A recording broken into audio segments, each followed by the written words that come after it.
Welcome to Sleeping Times. Have you ever stopped to think that Roman gladiators were not just brutal warriors who fought to the death in the arena? The truth is far more surprising. They were elite athletes, subjected to training routines so rigorous and scientific that they would impress any modern strength coach.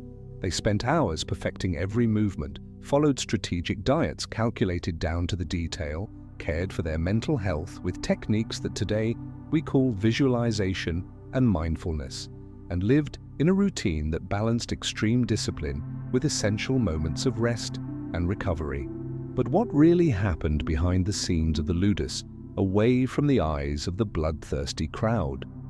What was it like to wake up every day knowing that each training session could be the difference between life and death? If you're not yet subscribed to the channel, hit that subscribe button now and turn on the notification bell so you don't miss any of our relaxing stories that will make you travel through time while you prepare for a peaceful night's sleep. Oh, and don't forget to leave a comment below telling us where you're watching us from and what time it is there. It's always incredible to see how our community is spread across the world. Now, how about turning off the lights, finding a comfortable position, and preparing yourself to dive into the daily routine of Roman gladiators, discovering that behind the image of wild warriors, there were men dedicated to an art that demanded as much from the body as from the mind. The profound silence that preceded the dawn still enveloped the ludus, the gladiator school, while the first signs of life began to emerge. Inside the dormitories, the air was still heavy with the smell of sweat, straw, and the residue of restless dreams. The rudimentary wooden beds, aligned in tight rows, would soon be abandoned by their occupants. This was the prelude to yet another day of demanding physical and mental preparation, even before the sun touched the horizon. The first movements were slow, accompanied by muffled grunts and the creaking of wood under the weight of men. Some stretched, others already rose, their bodies accustomed to this Spartan discipline of schedules. Darkness still reigned, broken only by the faint light of a few oil lamps that flickered in the corridors. The cold of the bare stone floors was felt beneath bare feet, a constant reminder of the austere reality of their lives. The environment began to gain a subtle buzz, a mixture of heavy breathing, the friction of rough fabrics, and the distant song of some nocturnal bird. There was no luxury here. Functionality and discipline governed every aspect of the space.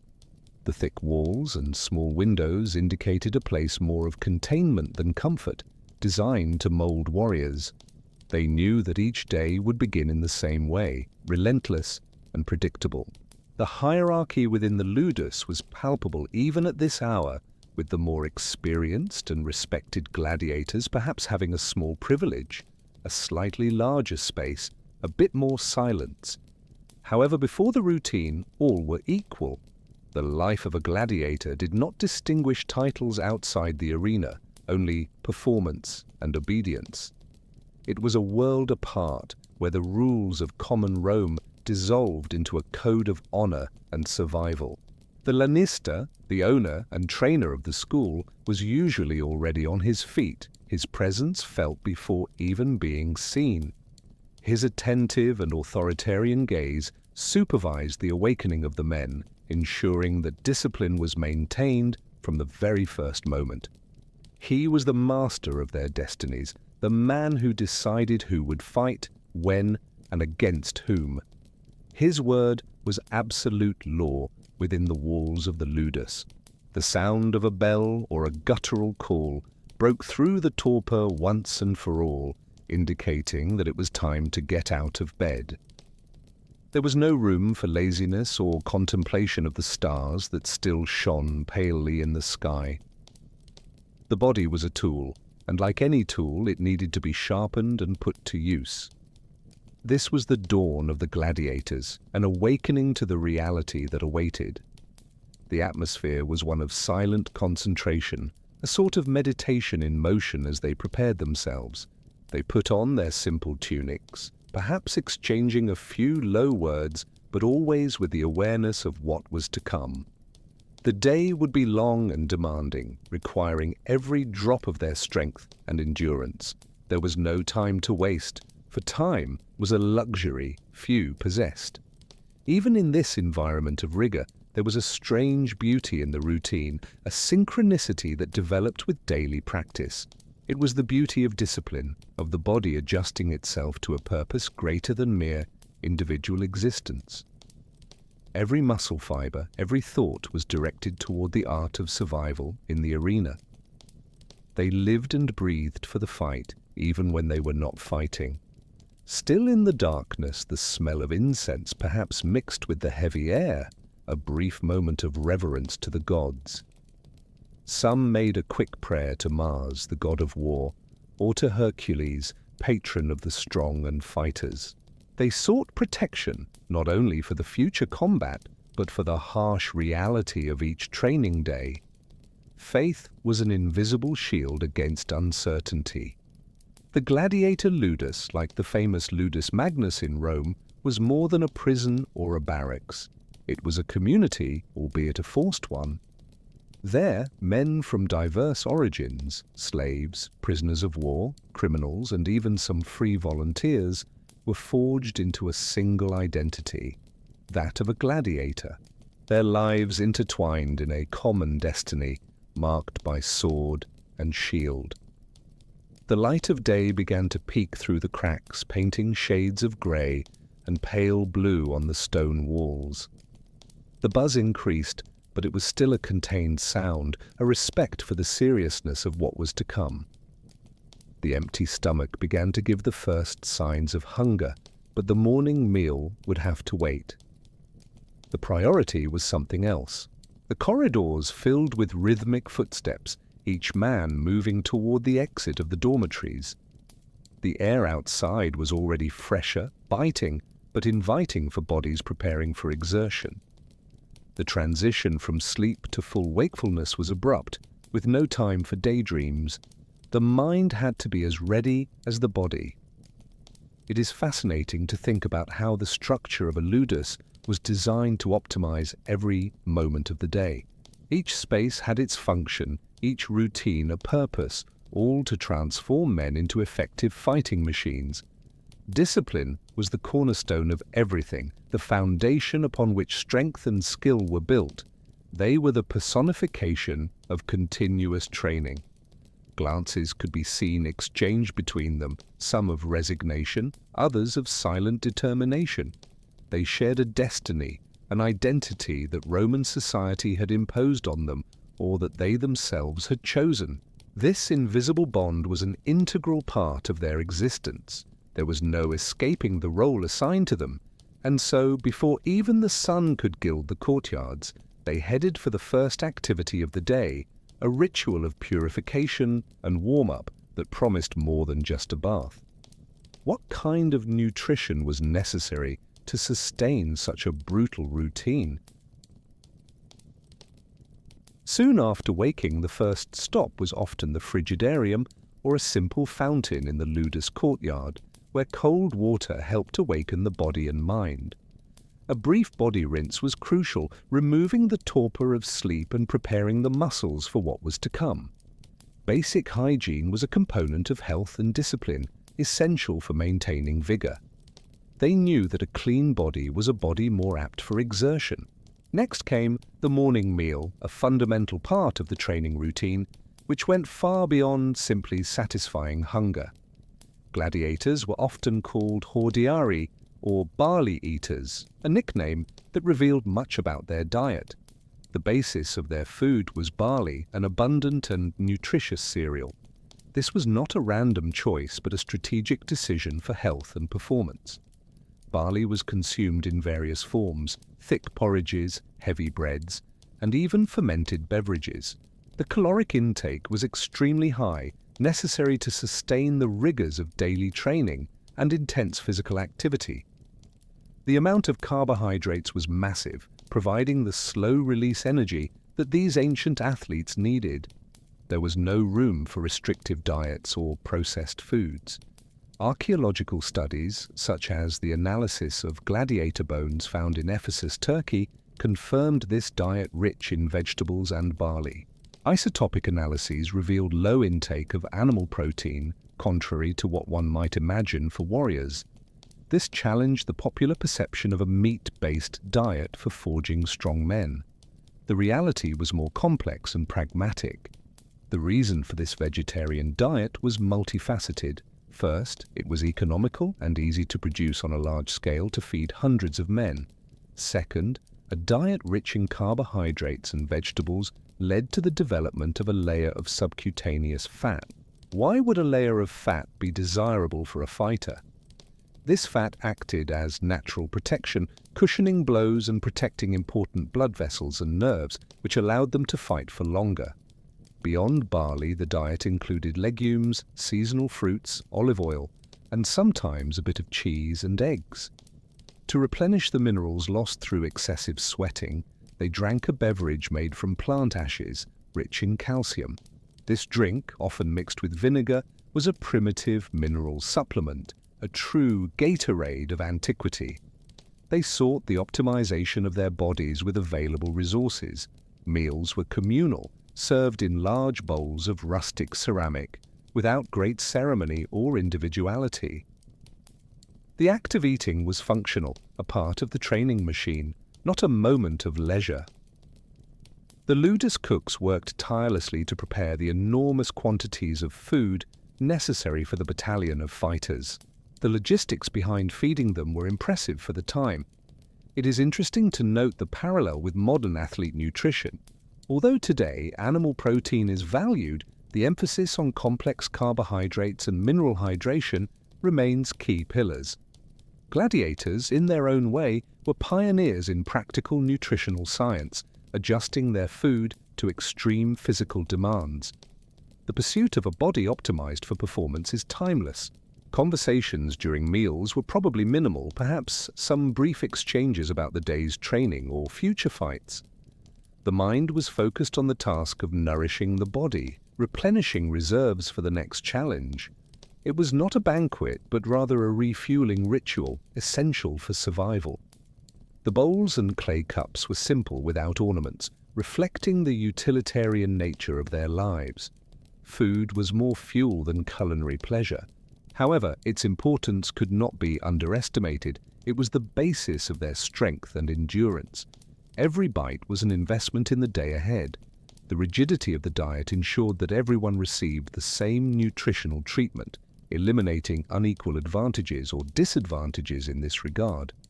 This reinforced the idea that merit came from effort and skill, not from the ability to acquire richer foods. It was a forced equality, but an effective one. The constant intake of barley and vegetables ensured a continuous energy supply, crucial for the intense training regime. They could not afford energy drops in the middle of exercises. Dietary discipline was as important as physical discipline. The body was a temple to be maintained, albeit for brutal purposes. Thinking about it, the gladiator diet offers us a fascinating perspective on the adaptability and practical intelligence of the ancient Romans. They used what they had efficiently for a specific purpose. How might we today apply this wisdom more holistically in our lives? The meal ended as quickly as it began, with utensils being collected and the men preparing for the next phase. The body was now fueled, but the mind still needed warming up.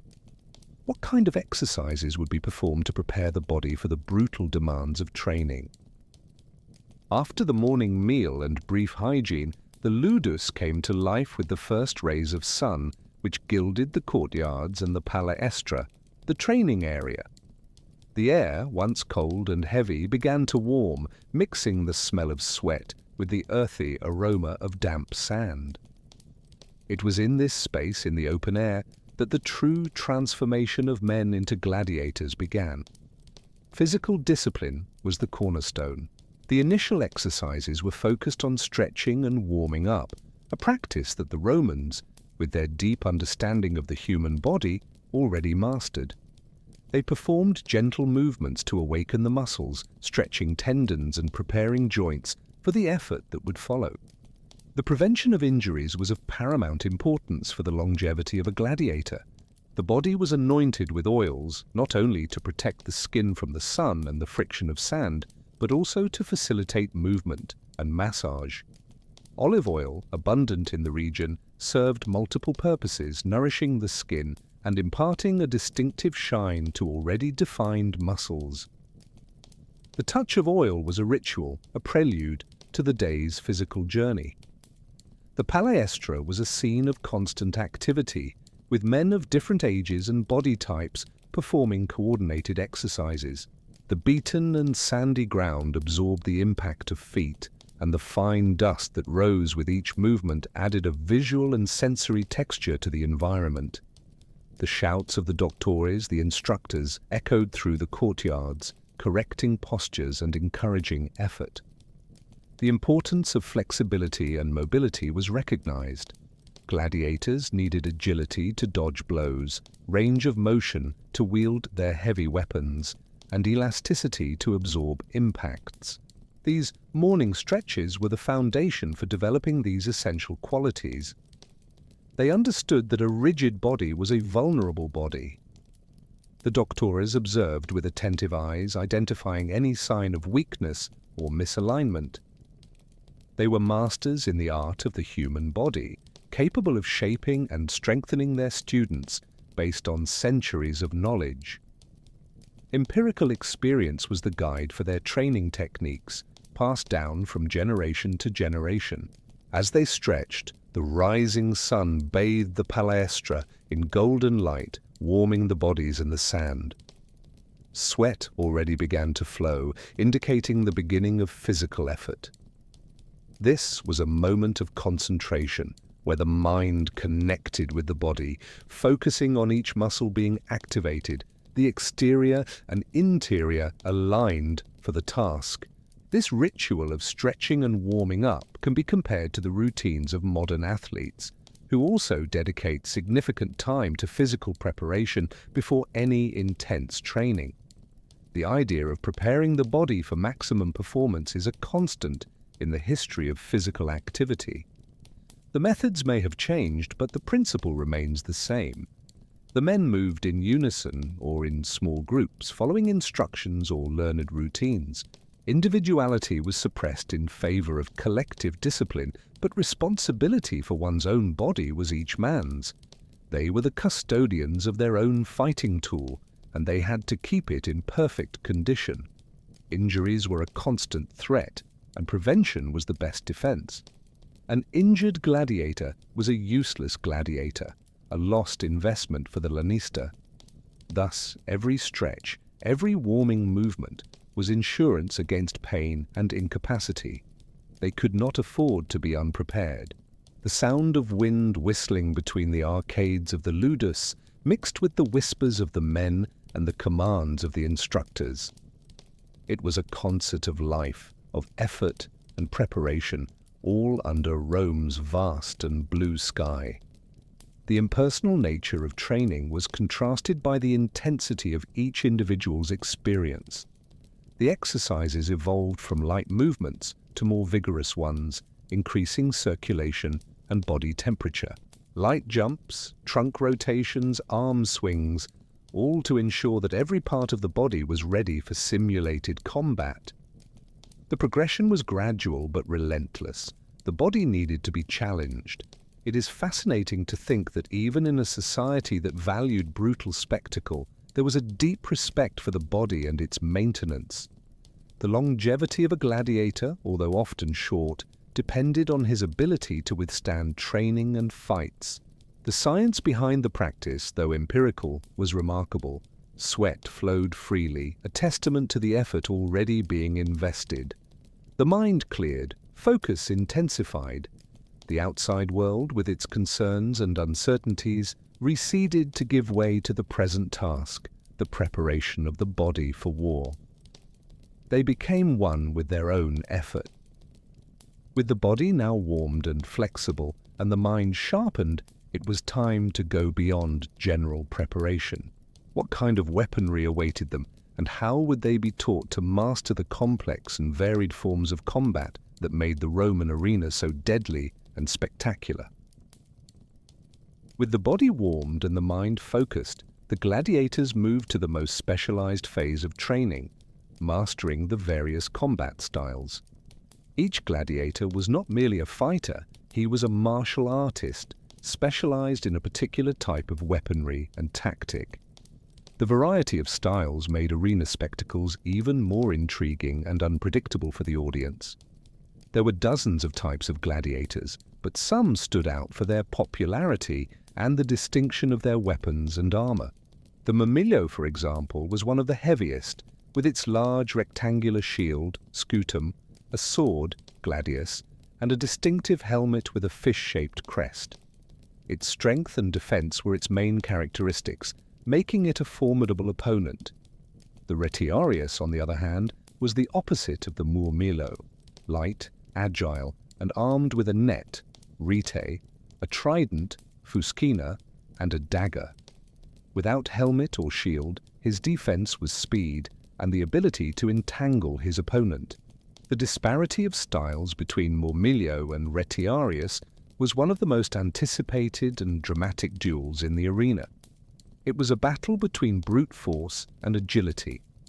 Other types included the thraex, who wielded a curved sword, seeker, and a small rectangular shield, and the secutor, often paired with the retiarius, who had a smooth and rounded helmet to avoid being caught in the net. Each of these styles had its own aesthetics, its own strategy, and its own legion of fans among the Roman audience. The choice of style was crucial for performance. The specialization process began early, with doctores evaluating the physical aptitudes and build of each recruit. A taller and stronger man might be trained as a murmillo, while a lighter and faster one might become a retiarius. The science behind this distribution was the maximization of each fighter's potential. They were pieces on a complex chessboard. The weight of weapons and armor was considerable. A murmillo could carry more than 15 kilos of equipment, requiring extraordinary muscular strength to maneuver it during prolonged combat. Training included the use of these pieces not only for familiarization, but for specific strengthening of necessary muscles. Endurance was as important as raw strength. The restriction of movement caused by armor was also a challenge to be overcome. Helmets limited vision, leg protectors, hordearii, hindered agility. Gladiators learned to compensate for these disadvantages with technique, strategy, and sharp spatial awareness. It was a deadly dance with the equipment itself. The doctores, who were often victorious ex-gladiators, knew the nuances of each style deeply. They taught not only the techniques, but also the tricks, weaknesses, and advantages of each type of weapon. Their field experience was invaluable, conveying wisdom that could not be found in books. Theoretical lessons were followed by practical demonstrations and endless repetitions of movements. Each strike, each defense, each step was practiced to exhaustion until it became a reflex. Muscle memory was the key to survival in an environment where one mistake could cost a life. It is remarkable how, even in such a brutal context, there was an art and science behind each fight. The complexity of fighting styles and the need to master each one reflects a level of professionalism that anticipates many modern sports and martial disciplines. These were not mere street brawls, but calculated duels. Training weapons were made of wood, ludus, lighter than real ones, but heavy enough to simulate the feeling and fatigue. Constant practice with these replicas allowed gladiators to develop the precision and speed necessary without the risk of fatal injuries during training. Safety, within the limits of that world, was considered.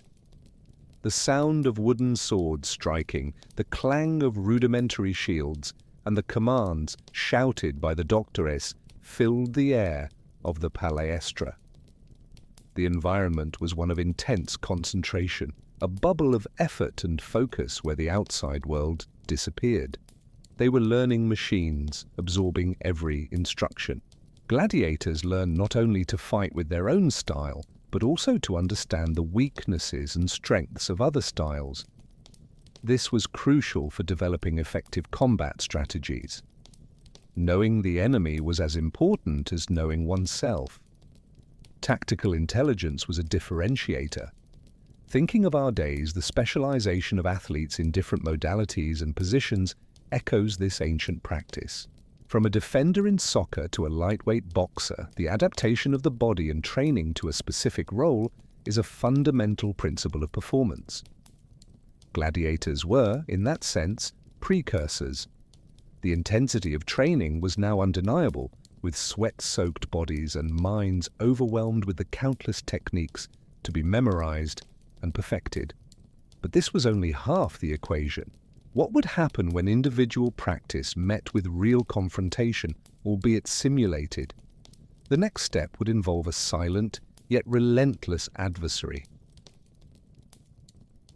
After the immersion in the various combat styles, a singular and omnipresent tool in the palestra awaited the gladiators, the palus, or training post. This was a sturdy wooden trunk firmly fixed to the ground that became the constant and inexhaustible adversary of the fighters. Training with the palus was the backbone of individual practice, the foundation for weapons mastery. With their rudis, the wooden swords, the gladiators positioned themselves in front of the barley, plural of palus. The routine was one of exhaustive repetition. Strikes, thrusts, parries, and footwork were practiced incessantly against the immobile trunk. The goal was perfection of form, precision of attack, and motor coordination. It was a brutal ballet of strength and technique. This exercise was of tremendous physical and mental intensity. Each blow was delivered with maximum force, simulating real impact, but without the risk of injuring a partner. The wood absorbed the impact, but the reverberation through the arms and shoulders was a constant reminder of the effort. The rhythmic sound of blows filled the palestra, creating a symphony of hard work.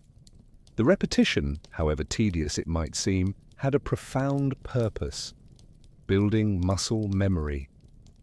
Techniques needed to become instinctive, automatic, so that in real combat, the body would react without the need for conscious thought. In fractions of a second, the right decision should come without hesitation. The doctores circulated among the gladiators with penetrating gazes and verbal commands. They corrected posture, weapon grip, strike angle, weight distribution. No detail was insignificant. The perfection of technique was a matter of life or death in the arena, and they were the masters of that perfection. Training with the palus was not merely physical, it was also a form of active meditation. The concentration required to repeat movements with precision, ignoring pain and fatigue, calmed the mind and strengthened mental discipline. It was an internal battle, as important as the external one. It is possible to draw parallels with modern martial arts, where the practice of katas or forms against an imaginary opponent or similar post is fundamental. The repetition of basic movements to exhaustion is a proven method for building the foundation of martial mastery. Gladiators were, without question, practitioners of a highly structured martial art. The discipline of striking the palus daily also developed impressive muscular endurance. Arms and shoulders became strong as oak, capable of wielding heavy weapons for long periods. The body adapted to the demand, transforming into a resilient fighting machine. As the sun rose higher in the sky, sweat flowed in streams down the gladiators' bodies, forming pools in the sand. Fatigue was visible, but dedication was even more so. They knew that each blow against the palus was a step closer to survival, to glory, or perhaps even to freedom. Pain and fatigue were constant companions, but also teachers. They taught the limits of body and mind and how to push them. Resilience was not merely physical, but an unshakable force of will, forged in the heat of repetitive effort. This was the true essence of training. The palus did not judge, did not retreat, did not tire. It was the relentless mirror that showed every flaw, every imperfection, and demanded continuous improvement. It was a silent, yet demanding teacher, preparing men for confrontation with an enemy that would do all these things. With each repetition, the confidence of the gladiators grew. They felt the strength in their muscles, the precision in their strikes. The wooden sword became an extension of their arm, and the dance of fighting began to flow more naturally. It was art being refined under the pressure of demand. Even the most experienced gladiators, the primus palus, literally first post, referring to the most skilled, continued to practice with the palus. Mastery was never achieved definitively. It was a path of continuous improvement. Humility before the art of fighting was a virtue. The concentration during this training was so intense that the outside world seemed to disappear. Focus was total on the interaction between the man, his weapon, and the post. Nothing else mattered in that moment, only the refinement of the warrior. This immersion was crucial to the fighter's development. With muscles burning and mind sharpened by repetition, the gladiators were ready for a new challenge. The palus had taught them to fight against an inanimate object, but the arena would demand confrontation with another human being.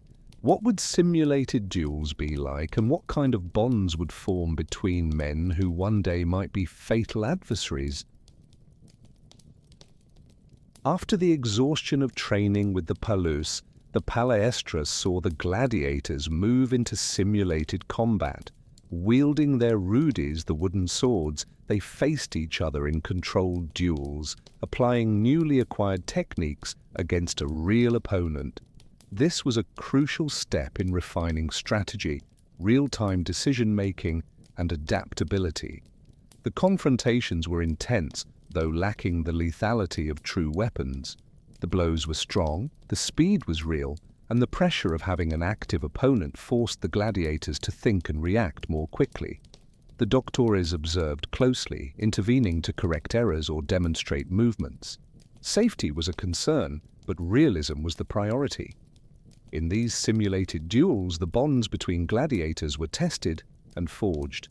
They shared the same pain, the same effort, the same uncertainty about the future. There was a strange and profound camaraderie, a mutual respect between men who one day might face each other in the arena to the death. It was a brotherhood born of suffering and discipline. It is a fascinating psychological complexity. Training side by side, building trust, and at the same time knowing that on a day of combat, that same person could be your opponent. How does one deal with this duality? The mind of a gladiator needed to be exceptionally resilient to process this reality.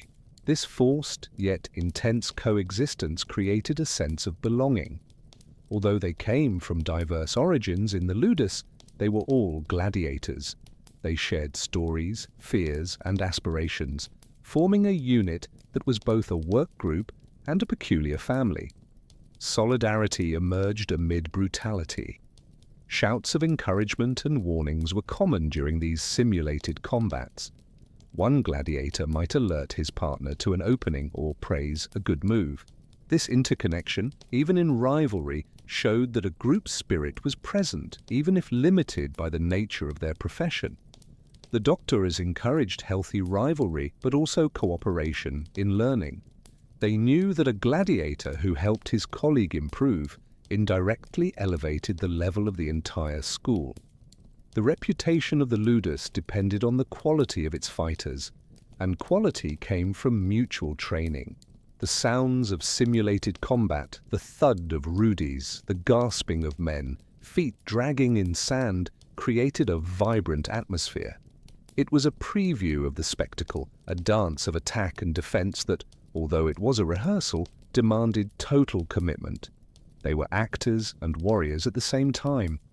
The ability to read the opponent, anticipate movements, and exploit weaknesses was honed in these confrontations. Strength alone was not enough. One needed combat intelligence, a tactical acuity that only developed with constant practice against another human being. It was a game of chess in motion. Even with wooden rudies, minor injuries were common: crushed fingers, broken noses, deep cuts. These marks were honors of training, reminders of the inherent risk in the life they led. They understood that the body would always be at risk, and they accepted this condition. The alternation between different types of gladiators in simulated duels was essential. A murmillo trained against a retiarius to understand his movements, and vice versa. This cross-exposure was vital for preparation for the variety of opponents they would encounter in the arena. Versatility was an asset. With each session, the level of skill and confidence increased. Uncertainty diminished, replaced by the certainty that they were capable of executing techniques under pressure. The mind strengthened along with the body, building the resilience necessary for real combat. They were becoming efficient war machines. It is interesting to reflect on how even in such a competitive and potentially lethal environment, cooperation and mutual respect flourished. The human condition, in its complexity, always seeks connection and meaning, even in the most extreme circumstances. Where there is shared suffering, there is often unity. After hours of sweat and effort, the sun reached its highest point in the sky, and stomachs began to rumble again. It was a momentary relief, and a very welcome one. The body demanded rest, and the mind a break from the intensity of combat. What awaited these warriors in their well-deserved respite? With the sun at its peak, activities in the palestra diminished, and the ludus entered a period of rest. The Romans valued the concept of meridiatio, the midday siesta, an essential pause for body and mind to recover energy. For the gladiators, this pause was even more critical, given the brutal demands of their routine. The men sought the shade of the arcades or the cooler spaces within the buildings. Water was brought in abundance, perhaps from the aqueducts that supplied Roman cities, fresh and invigorating. Drinking was a pressing necessity, replenishing liquids lost under the scorching sun and constant effort. Hydration was vital. Conversations were lighter and more relaxed during this period. They could talk about distant family, Roman politics, bets on chariot races, or simply tell stories. It was a moment to remember that despite everything, they were still men with common yearnings and concerns. Humanity surfaced in these instants. For those who had suffered minor injuries during training, this was the time to receive attention from the Medici, the physicians of the ludus. They were essential figures responsible for ensuring that gladiators were always in condition to fight. Their work was as vital as that of the doctores. The Medici used a variety of techniques and remedies: herbal poultices, salves, bandages, and in more serious cases, rudimentary surgeries. Roman medical knowledge was advanced for the time, and the health of the gladiators was a valuable investment for the lanista. Caring for the athletes was a priority. The midday diet was similar to the morning one, with focus on barley, legumes, and cereals. It was a functional meal, meant to replenish calories and nutrients without weighing too heavily on the stomach, preparing them for afternoon training. Dietary continuity was part of the discipline. Some gladiators could take the time to do brief stretching or a massage with oils to relieve muscle tension. The body was their primary asset, and keeping it in good condition was a constant responsibility. Self-care, within limitations, was fundamental. In some luduses, there might be the opportunity for simple board games or other forms of passive entertainment, though this was rare. The main focus was physical and mental rest, preparation for returning to demanding activities. It was more utilitarian than recreational. The shade and coolness were a balm for tired bodies. Lying on straw mats or directly on the cool floor, many closed their eyes for a brief sleep. The siesta was a powerful remedy against exhaustion, recharging energy for the rest of the day. The smell of freshly prepared food mixed with the earthy aroma of the palaestra and the scent of linen and leather from clothing. The sounds were softer, a murmur of voices, the tinkle of pots, the shuffle of sandals. It was an oasis of calm amid a turbulent routine. The role of the Medici in the luduses is a testament to the economic importance of gladiators. They were not merely men, but valuable property that needed to be kept healthy to generate profit. Medicine applied to sport, in a sense, already existed in ancient Rome. Baths, so characteristic of Roman culture, could be part of the rest routine for some, especially the more privileged or after combat. However, for most, they were reserved for the end of the day, after all, physical effort. Water was a precious resource. It is fascinating to think how a society that created such a barbaric spectacle also demonstrated such methodical care for the health and well-being of its athletes. The dichotomy between the violence of the arena and the rigor of preparation is one of the most intriguing aspects of this world. They were both objects and people. Taking advantage of rest was a skill in itself, a moment of introspection before returning to the whirlwind. It was the pause that allowed the mind to process and the body to recover. Without this pause, exhaustion would be unbearable. They learned to value every second of tranquility. With the body partially recovered and hunger satisfied, the mind now needed attention. Combat was not merely physical, it was a mental game. What kind of psychological preparation awaited them in the afternoon to face not only the opponent, but also their own demons? With the afternoon sun beginning to decline, the gladiators' routine turned to crucial mental preparation. Beyond brute strength and refined technique, the mind was both the most powerful and the most vulnerable weapon of a fighter. Mental discipline was as rigorous as physical discipline, forging resilient warriors. Superstition played a significant role in the lives of gladiators. Many had amulets, small statues of gods, or performed specific rituals before training or combat. They prayed to Mars, the god of war, to grant strength and victory, or to other deities seeking protection and fortune. Faith was a pillar of their fortitude. Some gladiators, especially the more educated or those who had been free men, could turn to philosophies such as Stoicism. This Roman school of thought taught acceptance of fate, control of emotions, and facing pain and death with equanimity. The idea that the only thing one can control is one's own attitude was powerful. Visualization was an important mental technique. They spent time imagining movements, opponent reactions, and combat scenarios. This practice, similar to what modern athletes use, helped train the mind to react under pressure, anticipating every detail of the fight. Mental repetition was as valuable as physical repetition.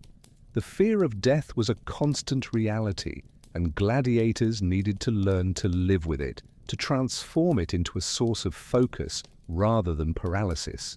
The doctores and the lanista probably reinforced the idea that courage and discipline were the only defenses against terror.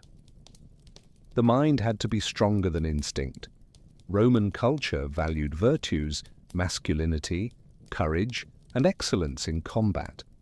These ideals were instilled in the gladiators, shaping their identity and purpose. The pursuit of these virtues was a powerful motivator, transcending life itself. They sought glory, even if fleeting. The persuasive rhetoric of trainers was a psychological tool. They used words to inspire, to challenge, to reinforce belief in each one's ability. Motivational speeches, though without modern formalism, were an integral part of mental preparation. The power of words was recognized. Meditation or silent contemplation could also be part of some routines, especially before sleep.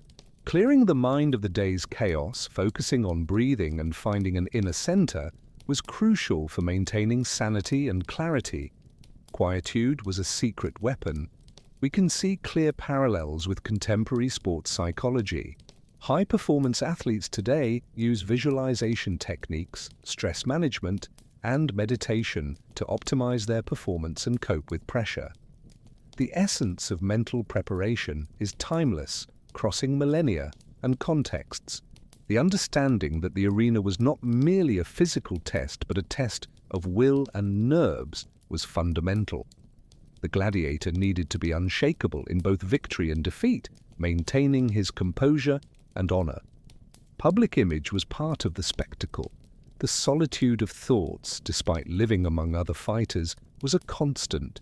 Each faced his own demons and uncertainties. The ability to process these emotions and transform them into resilience was a marker of a successful gladiator. Inner strength was irreplaceable. Loyalty to the lanista and the ludus was also cultivated as part of mental preparation.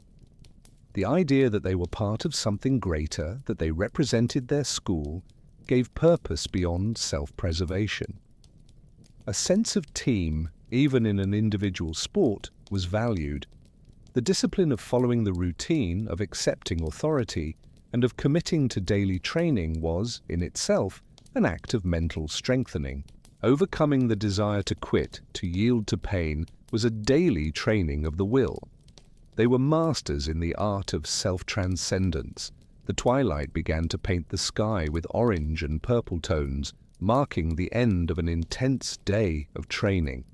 The air grew cooler and fatigue began to be felt more acutely.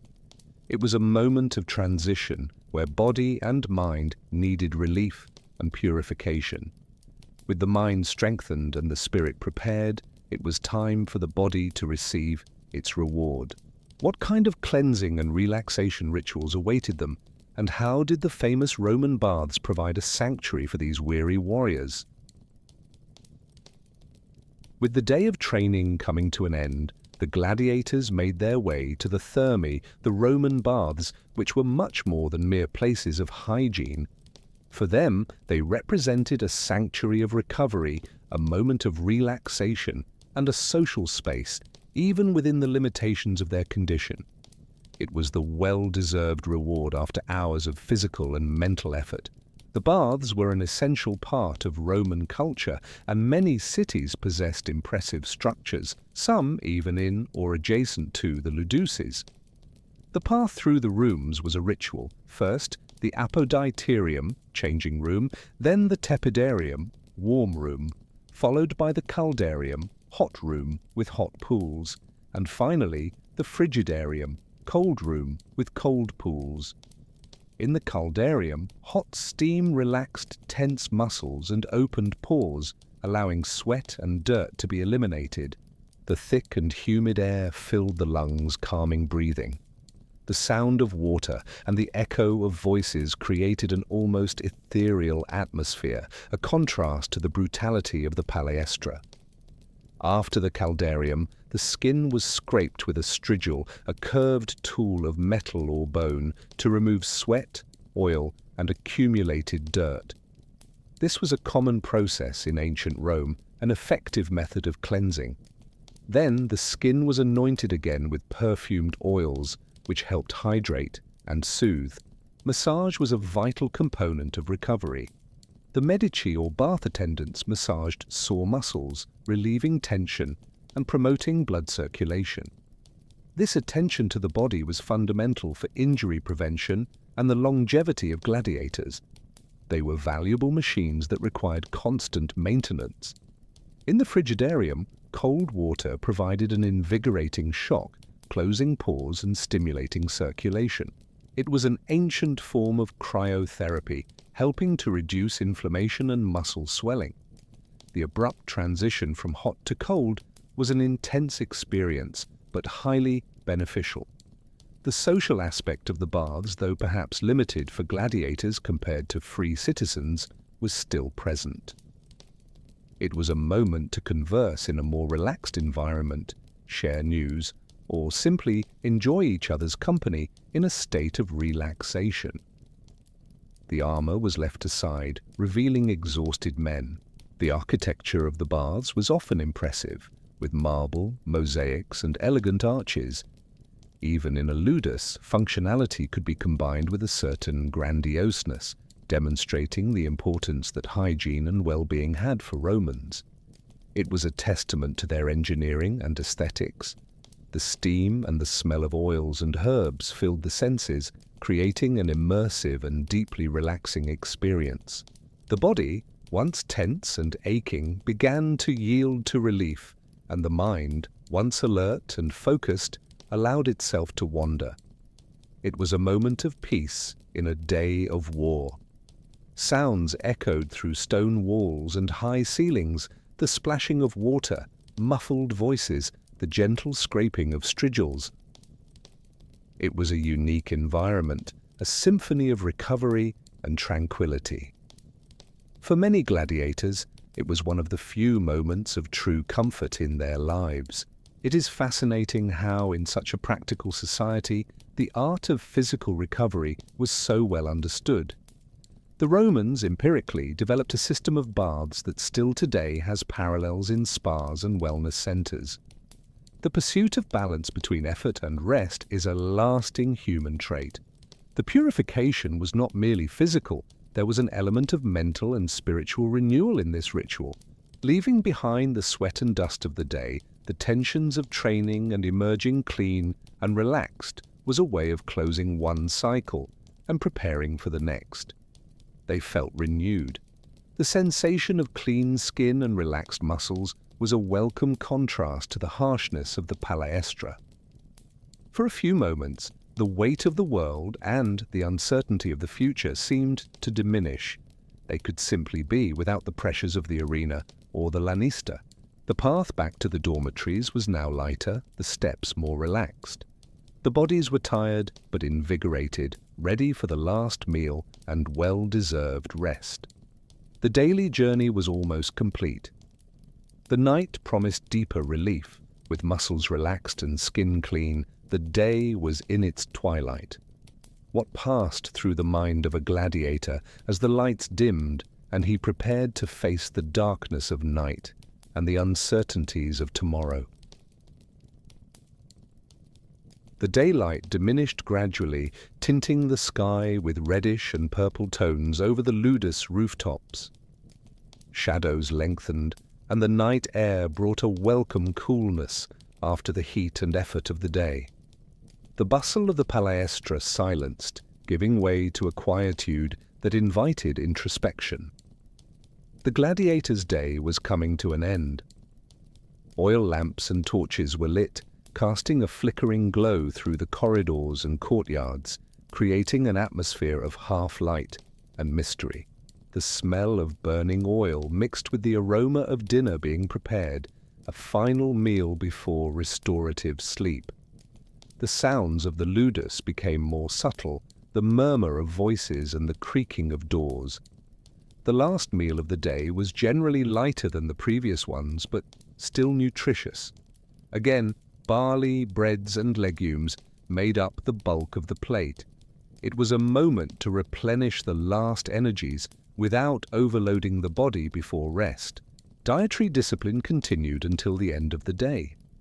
After the meal, the gladiators returned to their dormitories, the same simple and austere space where the day had begun.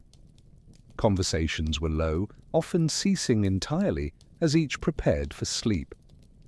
The body demanded rest, but the mind did not always find the same ease. In the quietness of the night, the mind of a gladiator could wander far from the walls of the ludus. Thoughts of family, of the past, or of the uncertainty of tomorrow inevitably arose. Would they see the next sunrise? Fear, hope, resignation. All these emotions mingled in the darkness. The silence of the night allowed the sounds of the city of Rome, previously muffled by daytime activity, to be heard more clearly. The distant bark of a dog, the echo of celebratory voices, the rumble of a night patrol. They were reminders of a world out there, a world they only knew through the arena. The dream of freedom, though distant, was a refuge for many. The rudis, the wooden sword that signified discharge as a gladiator, and the possibility of a new life as a retiarius, an instructor or free man, was the horizon of many yearnings. It was a symbol of hope for those who survived. For some, the night brought visualization of past combats, mistakes made, victories achieved. For others, anticipation of future duels, strategy to be applied, opponents to be faced.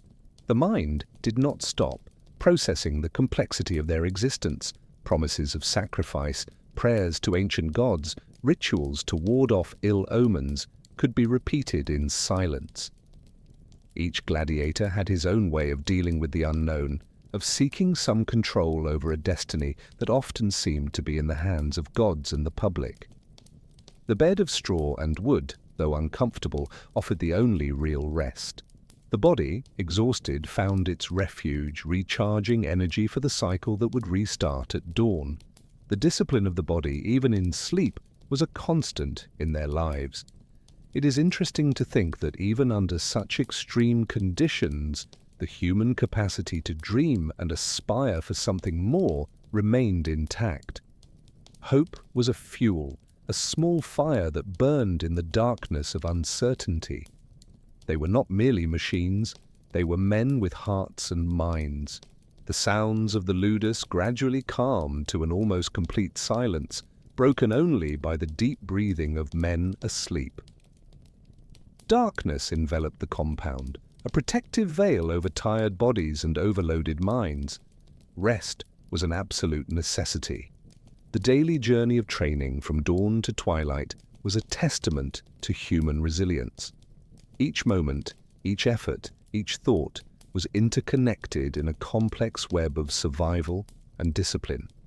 They were the personification of a life lived at the limit. To the sound of crickets beginning to sing outside and the gentle hum of the night, the gladiators one by one surrendered to sleep. The outside world receded, and dreams, whether of glory in the arena or of forgotten freedom, took hold. And so the gladiator fell asleep, carrying with him the weight of a day of training, but also the promise of strength and discipline.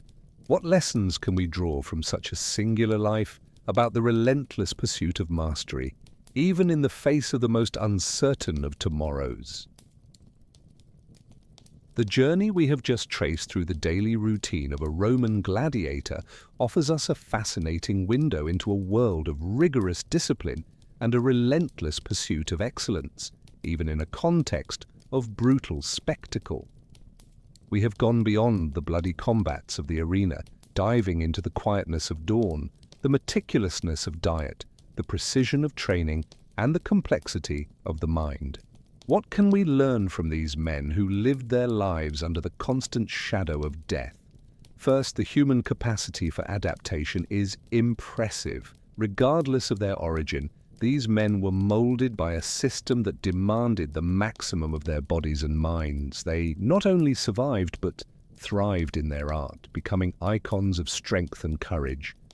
Their resilience reminds us of our own innate capacity to face and overcome adversity. Preparation, whether physical or mental, was the cornerstone of their existence. Every aspect of their day, from eating to massage, from the palus to meditation, was designed to optimize performance. This dedication to mastery, to the continuous refinement of their skills, resonates deeply in any area of our lives where we seek excellence. There are no shortcuts to true competence. It is intriguing to observe how the concept of well-being and recovery was already understood by the Romans, even if in a rudimentary form. The baths, balanced nutrition for the time, medical attention, all of this demonstrates a recognition of the body as an instrument that needs to be cared for. This makes us reflect on the importance of caring for ourselves holistically in our modern and accelerated life. The paradox of camaraderie between men who could be fatal adversaries in the arena offers us a lesson in the complexity of human relationships. Even in an environment of extreme competition, connection and mutual respect could flourish. Humanity always seeks bonds, even in the face of uncertainty and adversity, and there is strength in this shared connection. A gladiator's discipline went far beyond obedience. It was an internalization of purpose. They lived and breathed for the fight, and this total dedication makes us question how much we are willing to dedicate ourselves to our own passions and goals. What truly drives us, and how much are we willing to sacrifice for what we value? The history of gladiators is a vivid reminder that life, in any era, demands courage. They faced fear, pain, and uncertainty with a remarkable force of will. In our own challenges, we can seek inspiration in this resilience, finding the strength to persist when the path becomes difficult. Courage is not the absence of fear, but action despite it. At the end of each day, as darkness deepened and the city of Rome fell asleep, the gladiators also found their rest, perhaps with dreams of freedom or glory. Their lives, though short and brutal, left a legacy of discipline and determination that echoes through the centuries. May this reflection on their daily routine inspire us to live with more purpose, discipline, and a deeper appreciation for the capacity of the human spirit to adapt and flourish even in the most challenging circumstances.